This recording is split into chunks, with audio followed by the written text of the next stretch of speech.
Hey, Fitheads. Today we talk with Brad Williams. He's a personal trainer. He owns a gym, has for 13 years, and he has his own podcast about fitness hacks. And now I would be skeptical, except we already recorded this, and he told me hacks I'd never heard of. What the heck?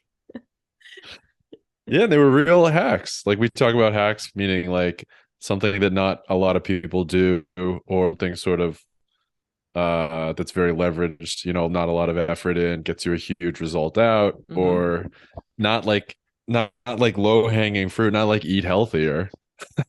Right, because eat You healthier is know? a lot of work. Even though it works, it's not a hack because it Yeah. isn't a big return on your small investment.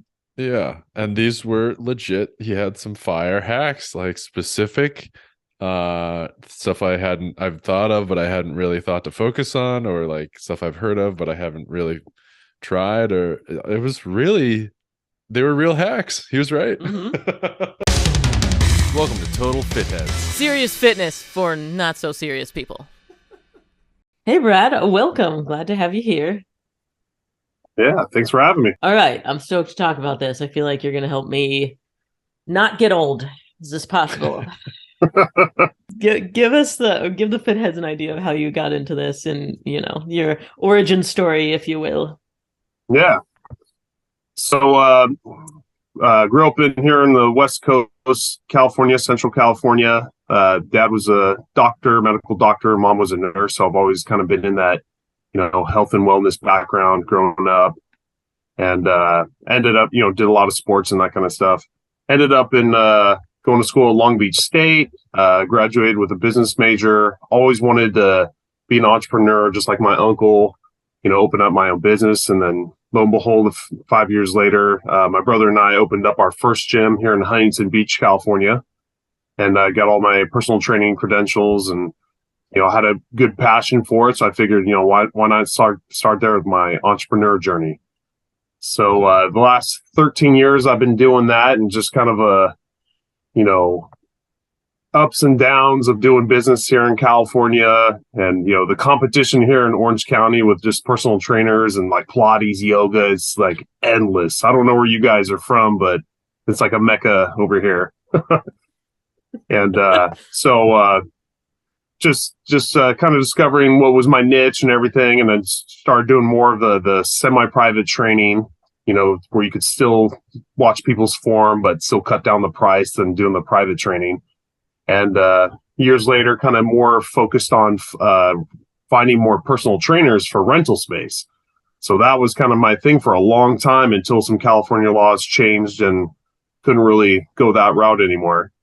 And then, just competition. I closed down. At one point, I had 3 gyms and probably over 60 personal trainers.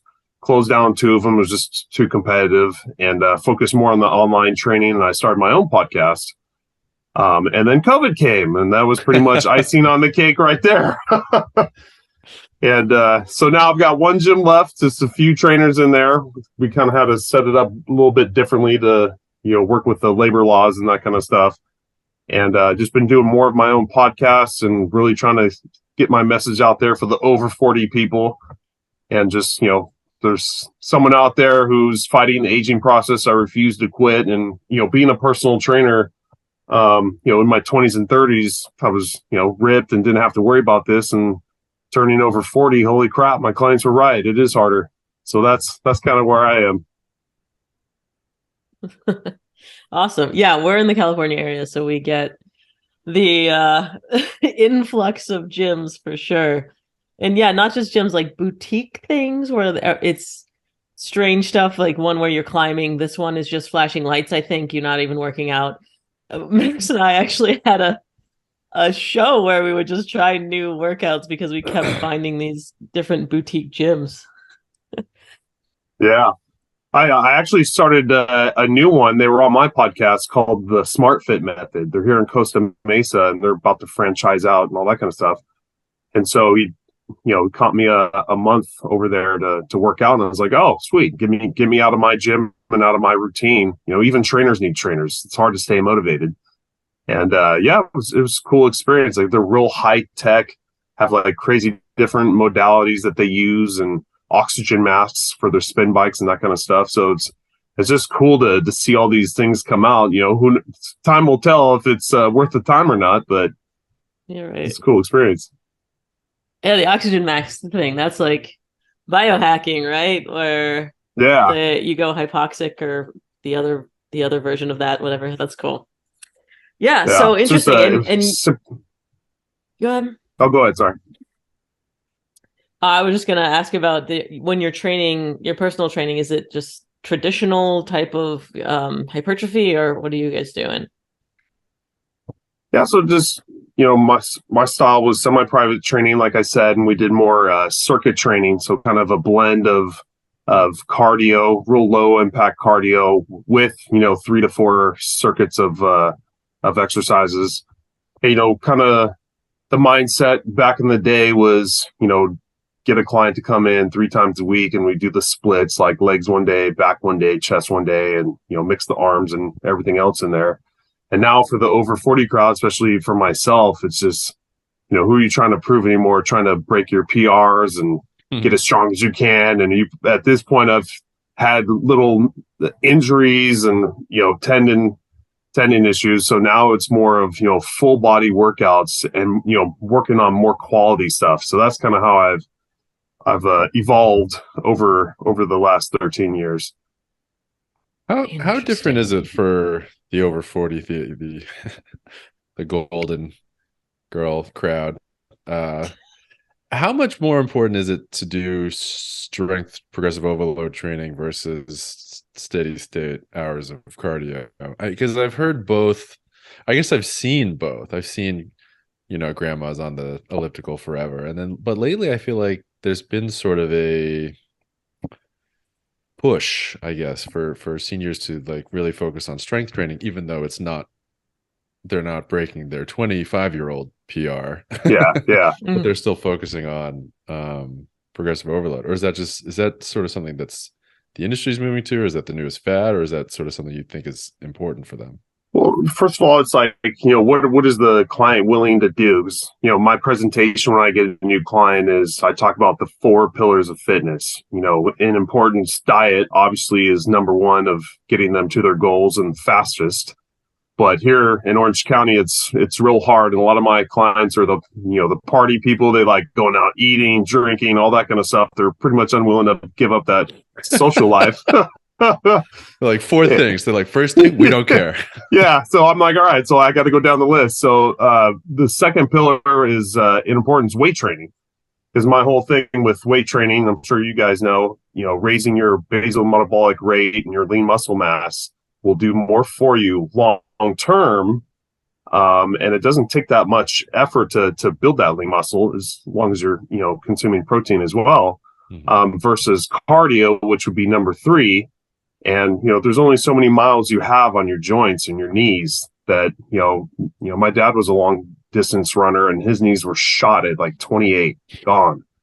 And then, then it's how long can you last before you have to get knee replacements? And I think he did it at like 62. But, with weight training, it's a little bit easier as long as you're not, powerlifting and everything.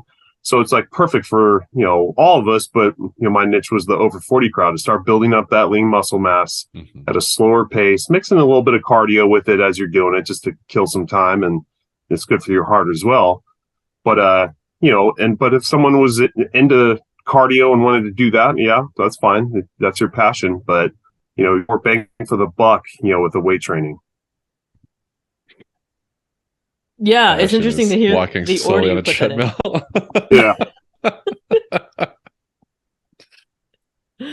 What were you saying, Uh, Alan? yeah, it's interesting to hear the order you put it in, right? That nutrition comes first. I feel like a lot of people, especially women, will put cardio first, right? And think that's the most important thing that's going to move the needle and what you should focus on. But you get that third, was it? Yeah. Yeah. Yeah. And, that's the thing is you're burning calories. And if you do it long enough, okay, you'll switch over into that aerobic state where you're burning more fat than carbs. But, not many people are doing it that long to even get to that point. But yeah, it's just way easier to build that lean muscle mass Not to mention, it's good just to build up strength and balance in the over 40 crowd too, because, a lot of my clients who are like, in their 60s, 70s have had falls in their life. And, it's a lot harder to come back from a spill like that than when you're in your 20s and 30s. So we do balance training for everybody, whether you're 20, 30, all the way to 70, and just varying degrees depending on their effort level and, where they're at. Yeah, tell us about balance training. What are you deadlifting on a Bosu ball, or what are we doing here? Yeah. Yeah. So we got, Bosu balls, balance sticks, all sorts of different things. Endo board is kind of for my surfer people. I'm sure you guys mess around with those, and I can do all sorts of crazy tricks on there, but just starting someone off simple on like a Bosu or even some foam bricks, where it's just a little bit of cushion, but it's enough to activate, extra muscles in your ankles, knees, your hips. And we just start focusing on, doing squat holds or, doing a lunge hold, for time. And then, you kind of graduate that with, getting harder balance discs. And then the biggest thing a lot of people don't do is, besides just staying in one place in one plane, doing balance and motion. So doing like walking lunges while you're holding like a medicine ball and twisting. And then you can graduate to that where you're moving and you're turning your head one way, then the other way. Anything to throw yourself off center and then get back to your athletic stance. Both feet on the ground, knees bent. So, but depending on the person and how far they want to go and advance in that. But, I've got some badasses at the gym now that, can smoke me on half the stuff too.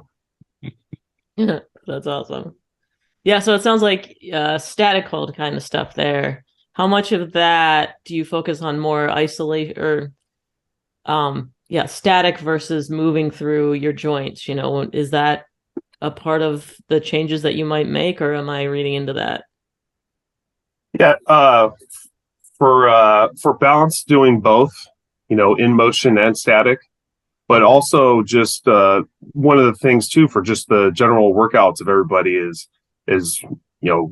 instead of just squatting up and down as quick as you can, or bicep curls and all that kind of stuff, focusing more under time under tension. Some people associate that with like doing negatives, bench press and coming down as slow as you can and then going up the same speed. So 5 seconds down, 5 seconds up, or going 10 seconds. But since being over 40, it's just, I believe it's so much more important to do the time under tension. One, you can use a lighter weight for any exercise you can even think of. Giving your body that slow time of 5 to 10 seconds to complete the exercise recruits more muscle fibers. So you're getting a better quality workout. And then it's just easier on your joints. And, you can get it. I'm doing now basically for myself, like not even 30-minute workouts. And I'm maintaining exactly what I've had when I was, in my 30s, doing as heavy as I can go. And I don't hurt as much anymore. What the heck? That's impressive. 30. That's at least half of what I'm wasting my time on. So you're telling me when I hit 40, I'm just not going to care about looking cool on Instagram? Like, do you have clients where you have to talk them back on pushing too hard? Yeah, but it's for some people, they're like, I don't want to work my arms or my traps too much, or I want to work my glutes more and all that.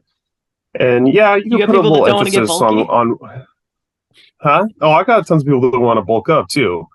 Okay. And so, we do it as safely as we can. But for the most part, the underlying training program is, to work out functionally fit, to make sure that they have their balance, their core, their breathing right.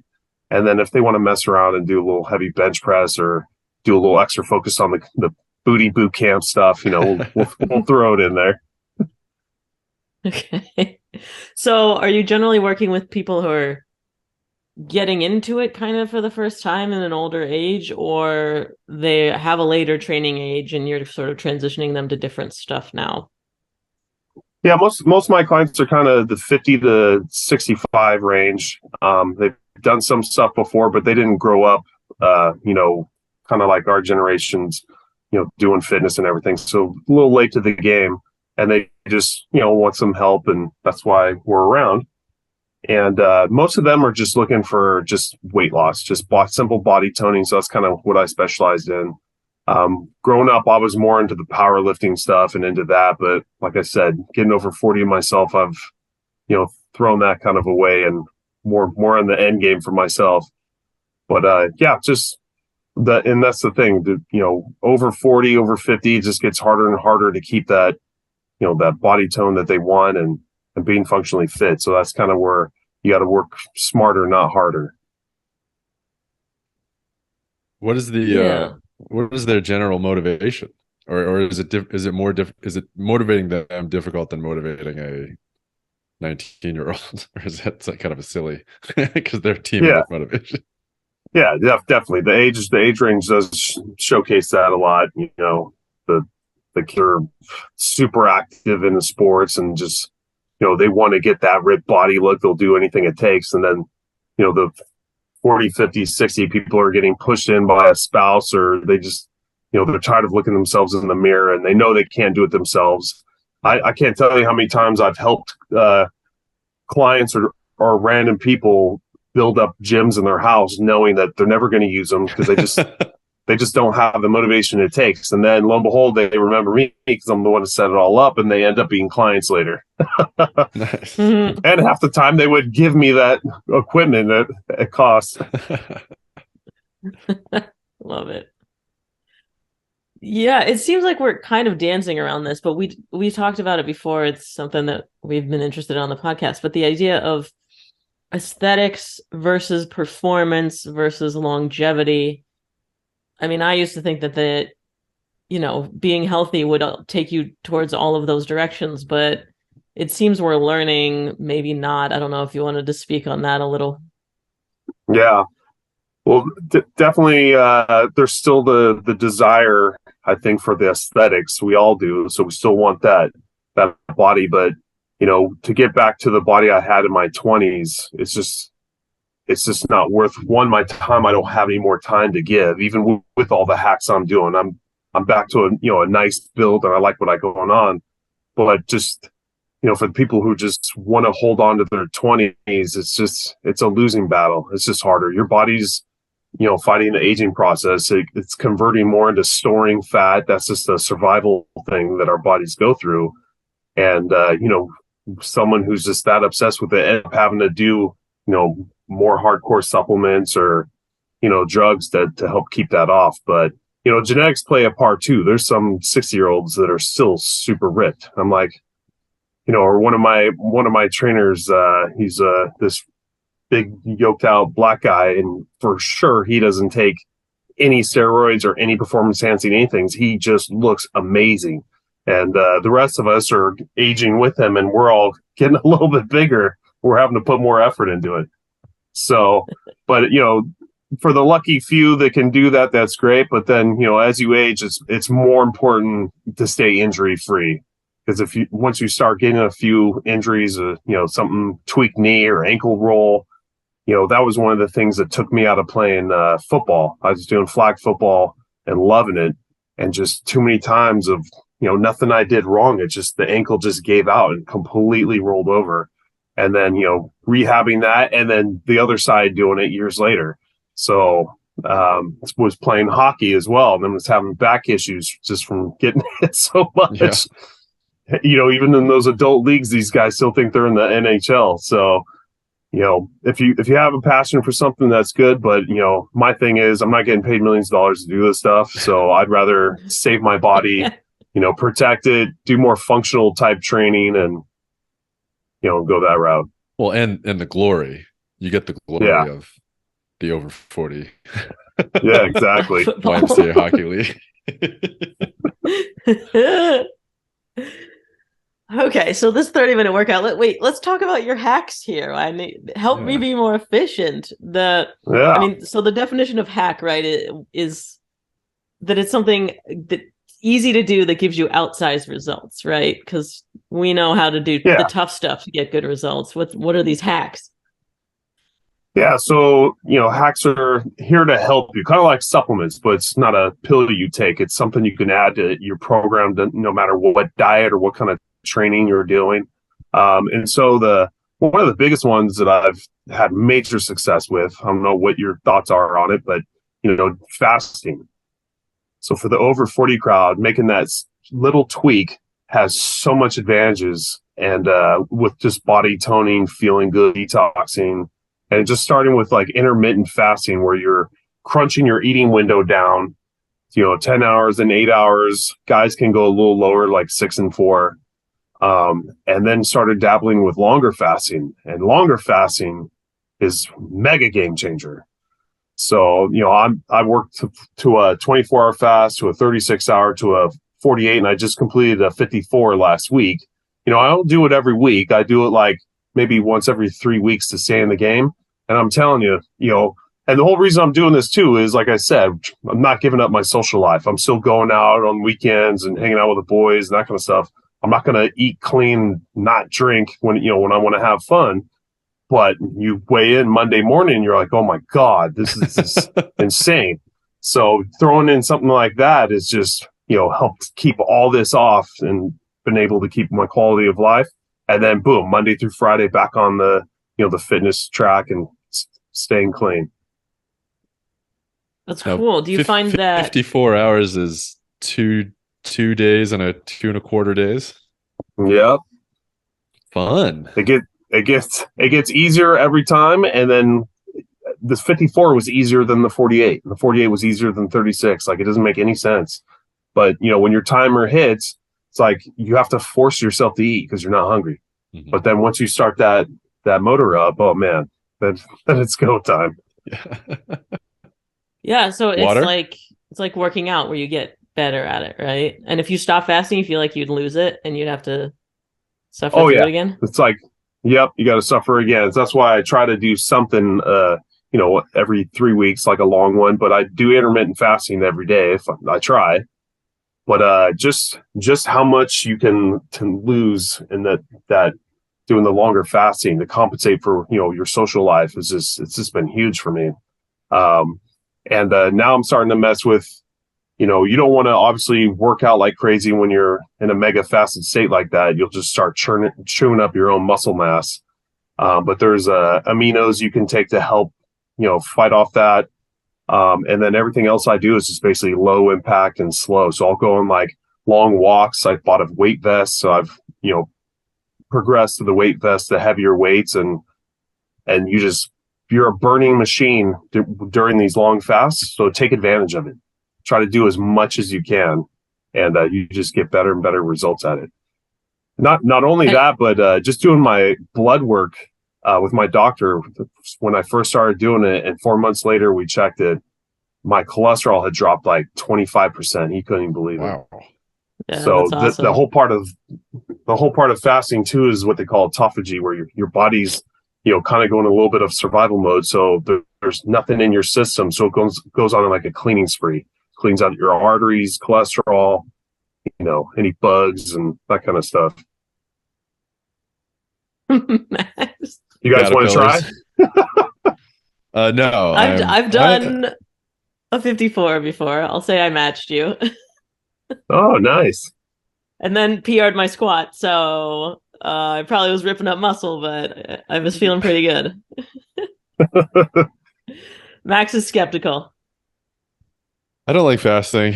I don't like it because it doesn't feel like it's something I would like. I also recently have been starting to track my own diet, and I was eating a lot less than I thought I was, and I was eating smaller meals, smaller portions anyway. I do, I sort of got out of the habit of eating breakfast years ago, so I think it's weird to like sort of disagree with it, but then also practice a little bit it myself normally, and just sort of like disagree with it on principle. But are we drinking water on these 54-hour fasts, or so Gatorade or coffee, black coffee, tea, or water? And then I also do kind of a detox drink. If you're gonna suffer, you might as well go all the way.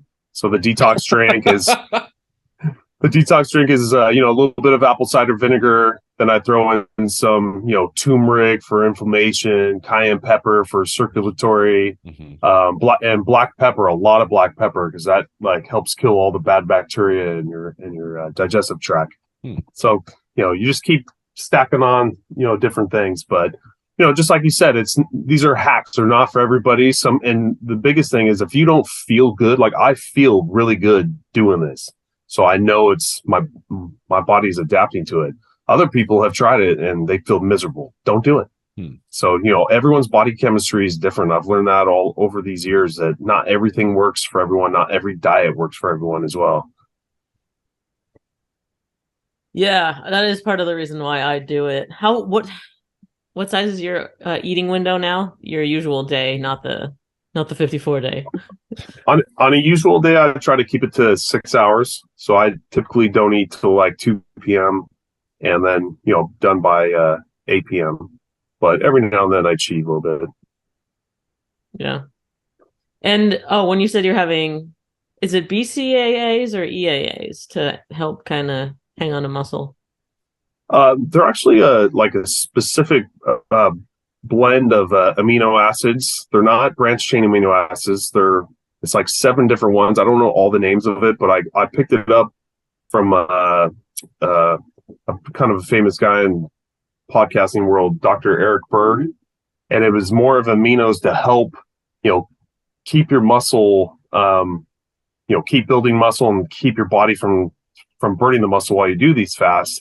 But they also can't spike your insulin. So other aminos will do that. These will not. So that was kind of something I just kind of added into the program. Interesting. Yeah.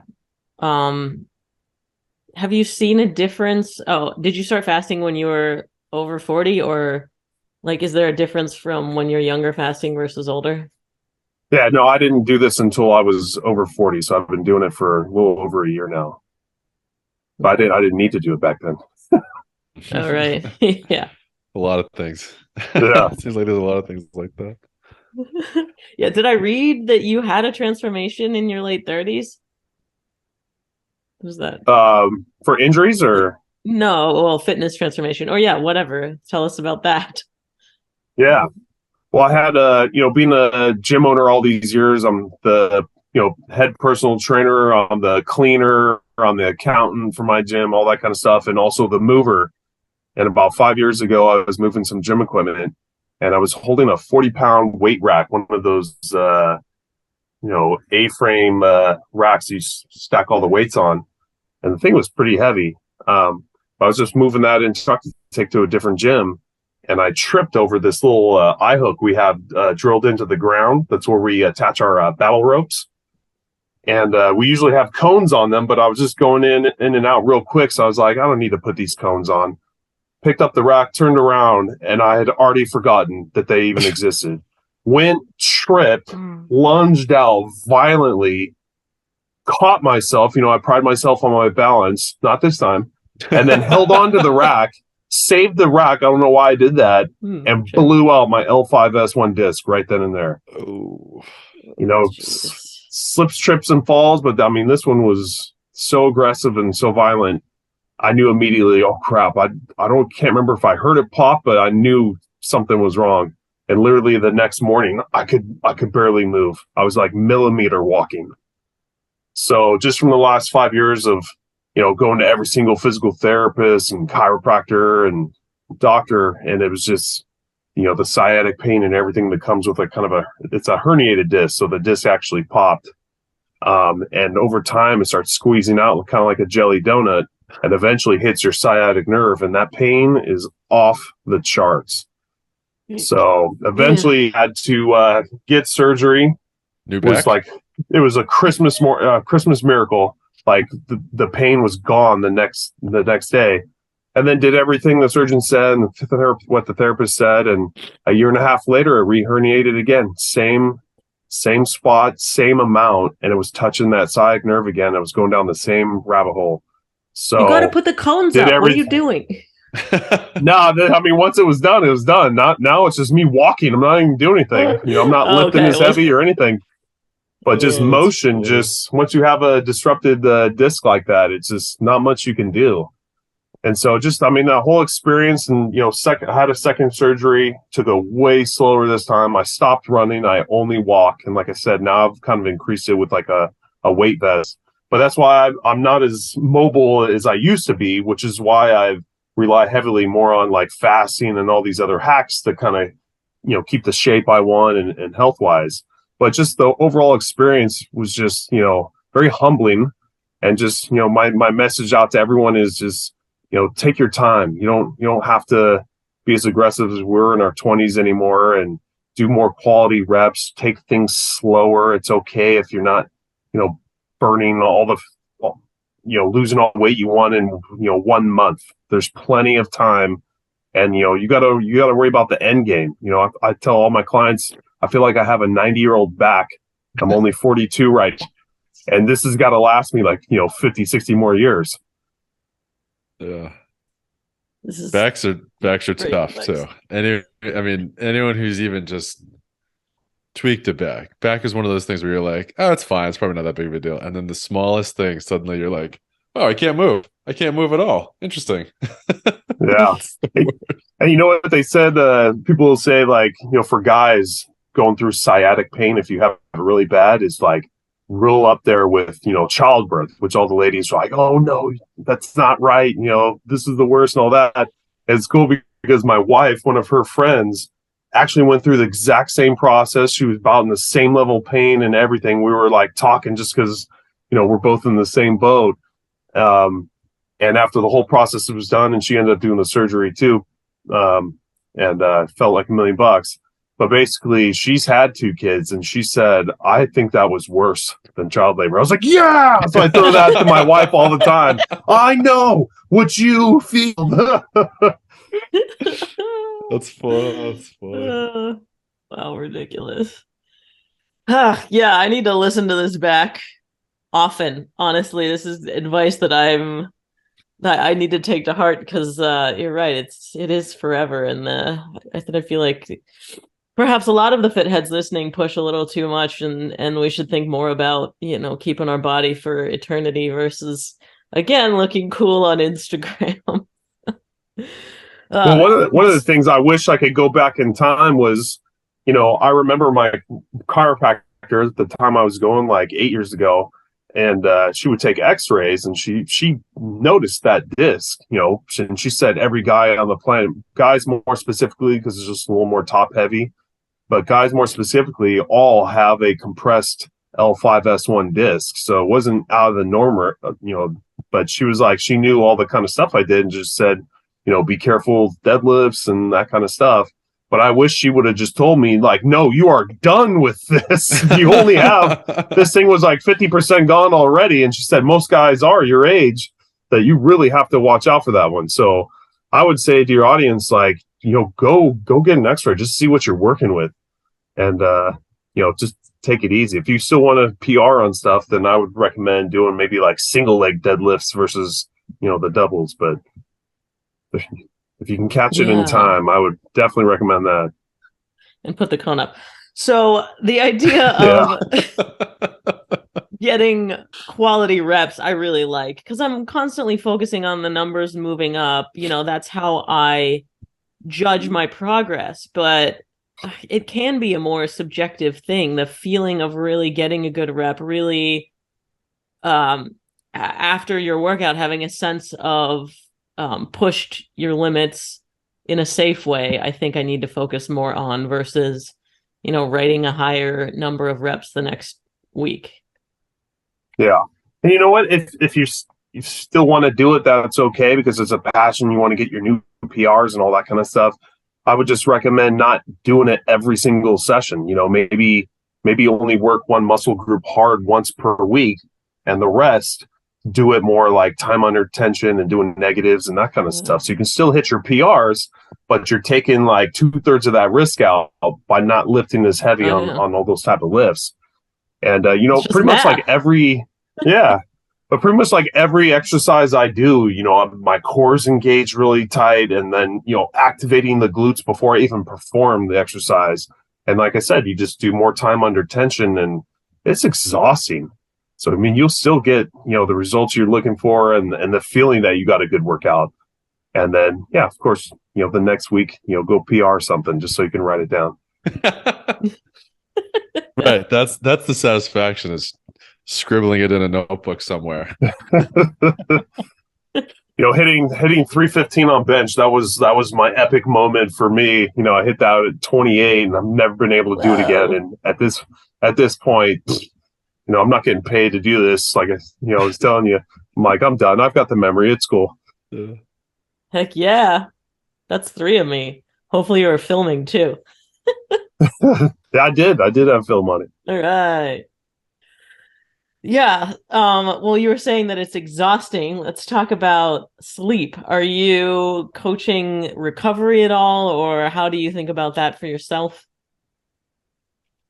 Yeah, I was actually listening to one of your last podcast episodes about that, your 5 fitness hacks and sleeping like number one. And you know what? I really dabble too much on that. I think it's more because I've never had issues with sleep, and this is something we go through a checklist and go through with the clients anyways, is get better sleep. But I didn't really push on it or check in with them on there. I know definitely for the over 40 crowd, it is a huge thing. And I've had guests on my show that specialize in it, but I kind of more, if I had someone that had any issues like that, I usually refer those out. But, we definitely dabble on it on a new client on, going through their goals and everything. This checklist, is it like more low hanging fruit? Like, let's make sure we get all this stuff straight before we move on, or is it sort of like, have you thought of, is it newer things that maybe they haven't thought of yet? Yeah, well, it's just kind of good to do a intro thing like that with a new client, just to see, what you're dealing with and what their goals are. And like I said, we'll go through the 4 pillars of fitness to see what they're willing to do. Obviously we go through injuries, their fitness goals, but, how much water are you drinking? Okay. How much sleep are you getting? And just, tackling everything you can to get a better picture of, how successful you can, make this person's fitness journey. You ask about protein?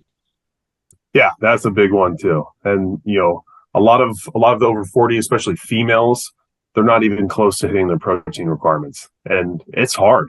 So, biggest thing is you can do this, with regular food, but I mean, you got stuff to do, time is of the essence. Protein shakes are just the easy way to go. And, not everyone digests the same and can have soy or whey or whatever. But my biggest thing was, get for the over 40 crowd, get the better quality stuff like the isolate, or the hydrolysate is even more refined and easily more absorbed protein. But I've never seen any difference between the isolate and that one. And then the isolate was cheaper. So I just, as long as they're doing a pea protein isolate or whey protein isolate or, soy, that was the thing. But yeah, a lot of females kind of, closer to 80 to 100 grams, and they're like at 25. So that was an easy one to, build that lean muscle up. Let's say hypothetically you're a dude named Max and you're having trouble getting enough protein. How many protein shakes are okay, or are you trying to limit that just because it might not be as healthy? I mean, I think you check your quality of your source and, get your reviews and that kind of stuff. So, get the best decision you can on what the brand and all that kind of stuff. But, the whole theory of how much protein can you handle in one sitting too, because if, there was always the theory that, someone a little smaller, maybe probably a female could only absorb 20 to 25, and a guy could maybe do 30, 35. And then there's so much research out there that says, I mean, everyone's different. Everyone's digestive tract is different. Genetics are different. Your body will take what it needs. And I believe that. And a lot of bodybuilders use a lot more than, 20, 30 grams. And I pretty much stay around 50 grams in one hit. And I've, done less and done more. And that kind of seems to be where I'm getting the best bang for my buck. So I believe that, if you're a little bit bigger, I'm 205 pounds, that you can absorb a lot more protein than you think. Nice. So that way you only have to do good for me. Yeah. You only have to do 1 or 2 shakes maybe, and you're like you're already up there. Yeah. Solid. Max, you're 'Cause so that was my biggest, once I like I said earlier, I started tracking, and I was similar to everybody else, which I was like, oh, I think I'm probably around this, and I was about half of what I thought, and it was only me tracking that I suddenly started to figure it out. And so, yeah, it's a weird one to, okay, say I want to get 150 grams, like how am I going to do that? How many times a day? How much chicken am I eating? Like how many? I'm just cranking through tuna cans and all this other classic sort of shake stuff, and I'm like, this feels absurd. But it's just it's been I guess it's been a learning Yeah. a learning experience to be like, okay, yeah, I feel fine. I feel like crap. Maybe I'll rein that back in. Yeah. Whereas, yeah, to take smaller amounts, and then you're going to have to make it up on the end. But then there's all this stuff too. If you're a carb friendly diet for some people, one of my clients, I was actually kind of meal prepping for him. I do more keto. Feels good to me, and it's easier to keep the weight off for me. But he's a little bit younger and still active and wants the athletic prowess, so he needs his carbs. But just getting carbs, like you go to the grocery store and there's those high protein carbohydrates now where they have per serving like 10 to 15 grams, and he'll get a double load. That's like 25, 30 right there. Now he can feel like he has to eat a 12-ounce steak with it. So you just get smarter with your choices, and the stuff starts adding up. But it's real easy for things to start slipping. Like every quarter or something, I'll start going to MyFitnessPal and doing my own and be like, God, I'm under eating again. My protein's back down to 120. I'm supposed to be at 200. Yeah. And like things go away. So you need to kind of constantly refresh and get back to your game plan. So yeah, totally. I feel like we only did one hack, right? You mentioned fasting, and then we got so into that. But there was a sneaky second hack, which I'm definitely stealing. Weighted vest on a walk. I know that you said you do that. Do you tell your clients to do that too? Because I'm so down. I just started doing that just because, like I said, I've been perfecting this fast and adding different supplements, and then now that I'm feeling so good to increase the workload you're doing, or at least the walking for me. And so I researched all these different vests, and I think I ended up getting one called the Hyper Vest Elite, because one of the things, I've used weight vests before, but they're so bulky and big that one, it doesn't feel right, and you kind of feel you're getting tugged forward. And the second thing is, it looks like you're wearing a bomb vest. So I get all these looks from everyone in the community that like, are they going to call the cops on me or what? So it's like, it does look like a bomb. So my biggest thing was, I got to get one that's like paper thin, Hypervest Pro that I found on Amazon. Dude, it feels good. It's perfectly weighted everywhere to where you don't feel like you're getting pulled in one direction. And Nice. I've been using it, and I do 3 miles every day, and now I'm doing like the same amount, but I feel exhausted compared to before. So that's the thing, is just finding things that you like and try to see if you can enhance them. Just get more for the time you're spending. That's awesome. I did wear a weighted vest for 7 days straight once. I feel like that would be the ultimate enhancing.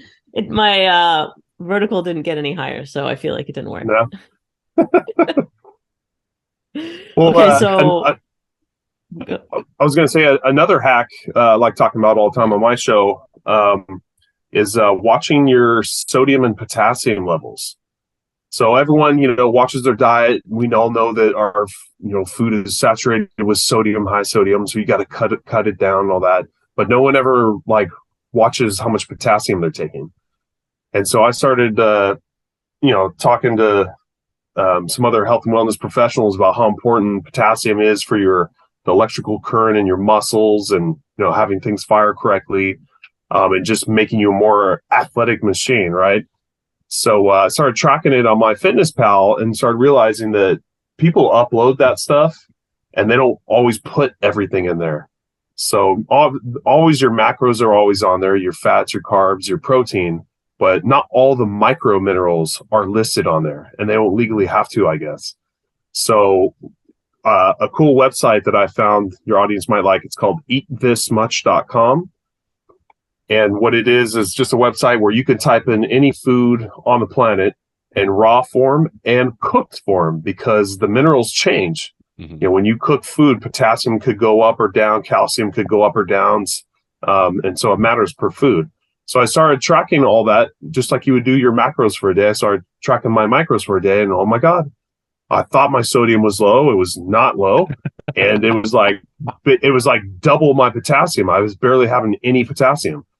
So then you just start researching the foods, you know, the greener ones, and coconut water, avocados, or the higher potassium, to get to the RDAs. Just an easy way to start. Just Google the RDAs. And you can't have potassium all in one hit, because you'll start feeling like, you know, little heart flutters and palpitations. So you got to be doing this throughout the day slowly. And sure enough, you know, sodium holds water weight. Potassium pulls the water into the cell, which looks better. So with all those days that you feel pretty bloaty, it just could be a lot of sodium in your system. So you make that switch, 3 to 4 pounds of water weight shucked right off your body. Your muscles look harder, perform better. You'll start, you know, PRing better. So, you know, it might be a cool thing to add to your program. Just, you don't have to do it all the time. Just do it once, just to see if you're even close to hitting, you know, what it should be. That's a hack. Yeah. Yeah. That's and a I've never real found anyone hack. that it was the right way. They had to, you know, make the switch. Well done. Yeah. I've gotten low sodium often. I'm surprised that you haven't dealt with that with you being on keto, right? Doesn't that sort of flush sodium out of your system? It does a little bit. So you know, I got to put like sea salt in my water, just trace amounts of it, because it's always hard to keep that on. Yeah. And you know, that's the other thing too. If you start increasing your potassium, and you're not watching your sodium levels, especially on keto, you just start getting, you know, the keto flu. So, you know, I know it's coming on if I messed up, and I'll just sprinkle a little bit of sea salt in my water, and 20 minutes later, oh, that was it. I feel great. Solid. It's amazing how bad you feel, and how quickly it Yeah. and how quickly it fixes. Yeah, because you've done dry fasting basically, right? Getting all the water We out of used you. to do fasting like that, and I used to wrestle, and so then we would cut our water weight on Oh yeah. purpose. And you want to get really pretty high sodium during the week, and then a couple of days before you had to weigh in, you get you know, you stop all the salt, as little salt as you can, and you drink a ton of water, flush it all out, and Yeah. then you stop drinking the water, and you it's like a sponge. It's disgusting. It's Yeah, I horrible. know. I don't It's not the recommend it. healthiest of things too, you know, that wrestling world, but you know, and fighters too. But Yeah, you well, now got the they're dabbling in it, and it's worse because they have the day before to rehydrate, so yeah, they're going it's way crazier than we could have, because we would cut weight and then you have to compete in, you know, that day or half a day later, or at most, you know, a couple hours. Whereas when you can wait, rehydrate yourself, you can really stretch more and more out of it, and it just gets really dangerous, and it's terrible, and I hate it, but it is educational. yeah. You learn like, oh We're all wow, I sponges. have Yeah. this weird headache. Maybe Sponges. I should. And it's because I haven't had any salt in my diet for 2 days or whatever. And then it's crazy how fast like you suddenly feel better. Little things like that. But it's terrible. I don't. The only reason I would recommend it to anyone is to learn how quickly you can improve your Yeah. your everything. Yeah, everything. Exactly. It's the worst. Yeah, I never did wrestling, was more of a soccer player, so we didn't really mess with that. But a lot of my friends were, and oh man, just watching them, you know, It's the worst. It's crazy. It's even crazier when it's like adolescent to college age, you know, like such a physically formative time in your life. And we're just either completely starving ourselves or water starving ourselves or doing all this. But on the other hand, we probably bounce back a little bit better. But oh yeah. That's if you're gonna mess around, do it in your 20s for sure. Yeah, exactly. Okay, so that's surprising. When we were talking about fitness hacks, I was like, okay, so we kind of have an idea of what's coming. I've never heard that one, so Yeah, impressed you expanded my brain. yeah. Another good one. Here we go. Testing your pH. Have you guys ever done that with those little tongue strips? You can get them off of Amazon, but you're testing your Oh, saliva for your body's pH. writing this No. down So right now. yeah, so just do pH alkaline test strips from Amazon, and what that is your body's most optimal level on a scale of one side being acid, which we couldn't even live in that world, to all the way base, and we'd also be dead if we were, it's a scale of 0 to 10. Mm-hmm.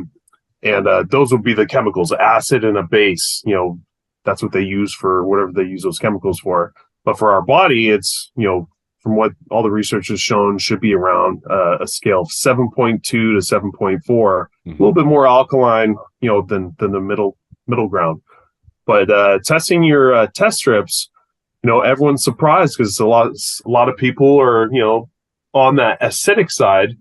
And just from all the stuff to our food and our water source, people who drink a lot of bottled water, it's clean, but over time, that water slowly turns acidic.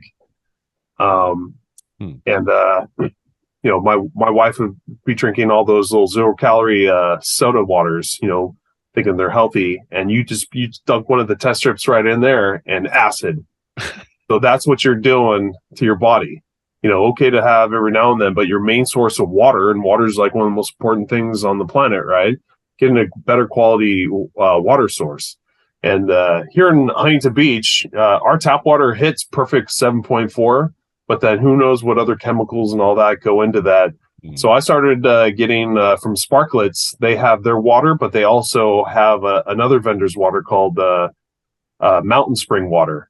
And so now we're going back to our electrolytes, getting potassium, calcium, sodium, and those levels.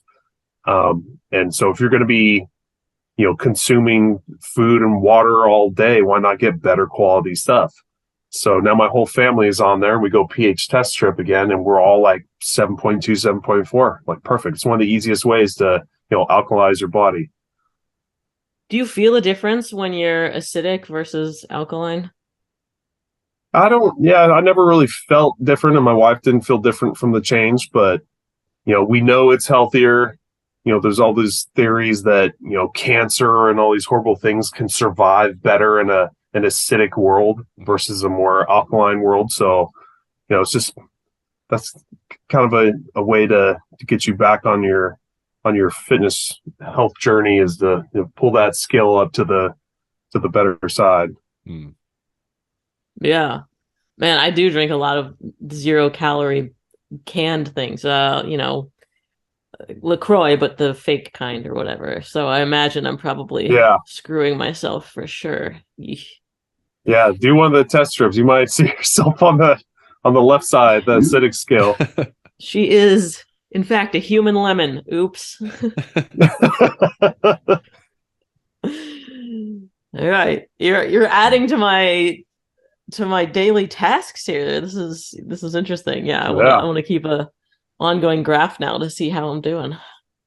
Yeah, it's kind of the cool part of why I'm so passionate about podcasting now, and this is just because of the wealth of information, all these health and wellness experts all across the planet. I've been stuck in my local Orange County box for the last 15 years, and podcasting is just open up my eyes. People think differently and do different stuff. They've got hacks that we don't have, and now I'm tapping into those. And it's just been a fulfilling, thing doing all this. So I'm sure you guys have done similar too with your show. Yes. You ever get some crazies? Some people where you're like, wait a minute, I don't want to call you out on camera, but this seems a little nonsense. I've never had any crazies, but I have had some people that were like real slow and boring, and I was like instantly like, God damn it. Like, I don't even know. I can't speed it up because it'll speed up me as well. And I'll, be like Bugs Bunny while he's like a normal person. So I'm like, God. So you just edit the crap out of it and make it a short episode. But I haven't had too many crazies. I had you had Victor on your show. You remember Victor Soglowski? Mhm. He was on my show as well, and this stuff is pretty out there. Did he send you a deuterium kit to check your deuterium levels? He did not, although it was fascinating when when you started talking about water. I was like, Victor had me convinced that I needed to get his $1,000 water and drink it for an entire year. Yeah. Yeah. I mean, I did some more research on it. It does seem like, okay, maybe it is a thing and all that, but I mean, the amount of time and effort and money to make sure that your source for you and your whole family can, have an extra 10 years of your life. I don't know. Maybe I'll look into it later, but yeah, that's a lot. It's just, but just stuff like that. Just out there. Like, we don't know anything about the human body right now. A couple hundred years are going to be looking at us, and I'll be uploaded into a computer. So wait, did Victor send you the test? Did you do it yourself? Yeah, he sent me the test, and it's right here on my couch here, and I still haven't done it because there's like 15 minutes of prep work you have to do before you send this in. I'm like, oh no, I gotta send it in sometime. Yeah. Water to drink, regular water. Yeah. But like, what am I going to do with the answer? Who's been your best guest? Your favorite. Pick one right now. Make everyone else feel bad. Yeah. No, the guy who's on my show, Tim Kelly from Polytope Press. He's his own journalistic, puts books out like a printing press type thing. But he wrote his own book. I can never remember the name of the book, but it's on my podcast. But he is not a doctor. He was never a fitness minded person until later in life. But he was that journalistic, get down to every single root of any research concept, like just an investigative journalist. And his knowledge is insane. Like, I know enough to know that he knows what he's talking about and more. And so like, he was the one that was real big on potassium and all these other things and what each mineral actually does, but all about blood flow in your lymphatic system to like the umpteenth degree. So he was awesome to have on the show. I'd recommend talking to him if you ever get the chance. But I got his book too, and that his book was the one where I started getting my little detox drink, homemade detox drink. Like that. Uh, Have you found a difference with that too? Do you feel it whenever besides the taste? Yeah.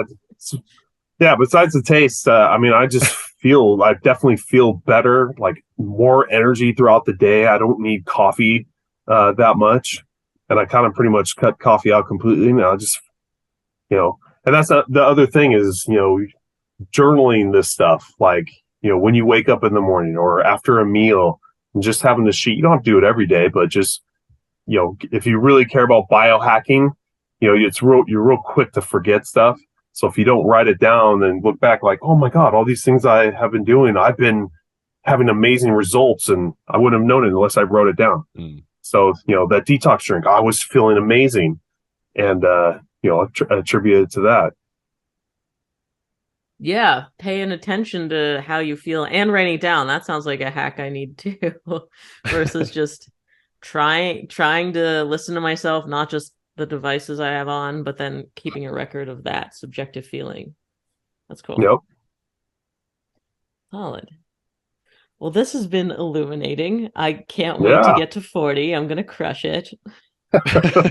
I know. The more knowledge is power, the more you know now, you'll have more weapons in your arsenal than what I had.